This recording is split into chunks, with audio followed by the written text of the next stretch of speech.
Hello everyone. स्वागत है आपका इस मशीन लर्निंग की सीरीज़ में, जिसके अंदर का लेक्चर 6 आज हम देखने वाले हैं।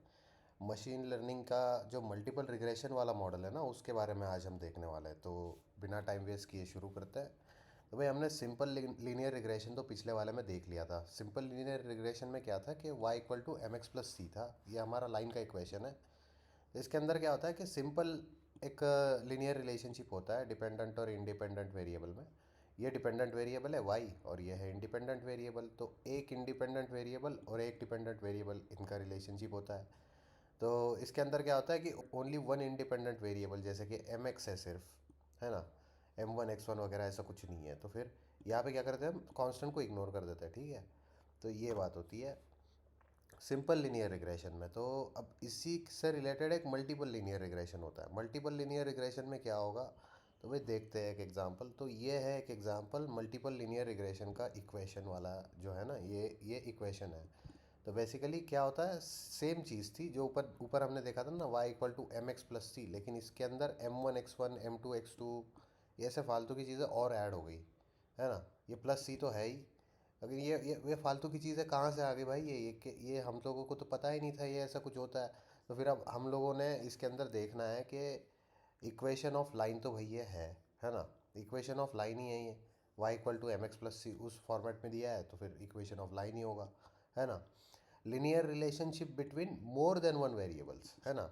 तो इसके अंदर क्या है कि x1 x2 x3 ऐसे ज़्यादा हो गए, इसलिए क्या हो गया इसके अंदर, जो इंडिपेंडेंट वेरिएबल्स है ना वो ज़्यादा हो गए। X1 X2 X3 plus plus plus होता जाएगा। मतलब मल्टीपल हो सकते हैं कुछ, उसके ऊपर हम लोगों का लिमिटेशन नहीं है, ठीक है। तो इसके अंदर more than one independent variables, है ना। इंडिपेंडेंट वेरिएबल ज़्यादा है, वो हमने देखा कि इसके अंदर भी हम कांस्टेंट इग्नोर करते हैं। उसके बाद में कैटेगोरिकल डेटा का अगर उसके अंदर हुआ, तो हम लोगों को उसकी थोड़ी ये करनी पड़ती है, मरम्मत करनी पड़ती है भाई, ठीक करना पड़ता है उसको। उसके बाद में डमी वेरिएबल्स का भी हम लोग कंसेप्ट देखेंगे, आगे देखेंगे डमी वेरिएबल्स क्या होता है, ठीक है। तो यहाँ पे समझ में आ गया, बेसिकली ये इक्वेशन ही है y equal to m x plus c, लेकिन इसके अंदर जो इंडिपेंडेंट वेरिएबल होते हैं ना, वो ज़्यादा होते हैं, जैसे कि X1 X2 X3 X4 वगैरह वगैरह वो रहेंगे। तो फॉर एग्जांपल यहाँ पे एक एग्जांपल ले लिया है मैंने। इसके अंदर सपोज़ एक पोटैटो का खेत लगाना है हम लोगों को, आलू उगाने भाई खेत में। तो खेत में आलू उगाने के लिए वो जो उसकी फसल होगी ना, फसल, वो मल्टीपल चीज़ों के ऊपर डिपेंड होगी। जैसे कि सॉइल हो गया, है ना, मिट्टी चाहिए भाई, अच्छी मिट्टी चाहिए, उसके अंदर फर्टिलाइज़र डालने पड़ेंगे। उसके ऊपर सनलाइट होगा, उसके बाद रेन हो सकता है ना, काफ़ी सारी चीज़ें हो सकती है। तो ये एक एग्जांपल है कि यहाँ पे मैंने सिर्फ तीन चीज़ें ली है कि भाई इन तीन चीज़ों के ऊपर ये डिपेंडेंट है। और भी चीज़ें रहेंगी, तुम लोग और भी ऐड कर सकते हो, रेन ऐड कर सकते हो वगैरह वगैरह, कुछ भी ऐड कर सकते हो। तो ये हो गया हमारा एज अ प्रैक्टिकल एग्जांपल। जैसे ये था ना इधर कि y जो है, ये है हमारा डिपेंडेंट वेरिएबल। तो ये डिपेंड किस पे है, इन सारी चीज़ों पे। वैसे ही यहाँ पे ये हमारा हो गया डिपेंडेंट वेरिएबल, और ये किस चीज़ों पे डिपेंड है, एक दो तीन इन पे डिपेंड है, ठीक है। तो ये हो गया प्रैक्टिकल एग्जांपल हम लोगों का। तो ये था हमारा लीनियर रिग्रेशन का एक मोटा मोटा कंसेप्ट, ठीक है। अब देखते हैं डमी वेरिएबल्स क्या होता है। ये मैंने एक स्क्रीनशॉट उठा रखा है किसी स्लाइड से। तो ये मैंने बनाया नहीं बाय द वे, ये उठाया हुआ है। तो इसके अंदर हम लोगों ने क्या करना है ना, एक डेटा सेट दिया हुआ है, इसको एनालाइज करेंगे तो समझ में आएगा कि देखो भाई, एक कंपनी है जो, मतलब उसका डेटा इसके अंदर दे रखा है कि वो कितना स्पेंड करती है और उसको प्रॉफिट कितना होता है उस स्पेंडिंग के बाद में। कि R&D के ऊपर उनका खर्चा है इतना इतना, मोटा मोटी इतना खर्चा है। उसके बाद में एडमिनिस्ट्रेशन पे इतना इतना खर्चा करते हैं, मार्केटिंग पे इतना खर्चा करते हैं। वो कहाँ पे लोकेटेड है, ये देखो, ये कैटेगरिकल डेटा हो गया, है ना। तो अब इसकी हम लोगों को चिंता करनी पड़ेगी थोड़ी, क्योंकि ये न्यूमरिक डेटा के ऊपर हम लोग फार्मूला लगा सकते हैं। न्यूयॉर्क के ऊपर क्या फार्मूला लगाओगे, ऐसा कोई फंक्शन है मैथमेटिक्स का जो कैरेक्टर्स पे काम करेगा, ऐसा कुछ तो नहीं है। नंबर्स पे ही काम करता है मैथमेटिक्स, है ना। तो फिर इसके ऊपर से हम लोग प्रॉफिट कैलकुलेट करते हैं। तो इसके अंदर डमी वेरिएबल कहाँ है भाई, है ना। तो क्या हो गया, अब देखो, कैटेगोरिकल डेटा जो था, ये न्यूयॉर्क कैलिफोर्निया, ये है ना, इसके दो कॉलम बना लिए हम लोगों ने अलग अलग, ठीक है। क्योंकि हमको नंबर चाहिए भाई, हमको फालतू चीज़ें नहीं चाहिए, ये कैरेक्टर्स, ये स्ट्रिंग्स, ये नहीं चाहिए हम लोगों को। तो हम लोगों ने क्या किया, इनके दो कॉलम्स बना लिए। उसके अंदर जहाँ पे न्यूयॉर्क होगा वहाँ पे न्यूयॉर्क को 1 कर दो, कैलिफोर्निया को 0 कर दो, है ना।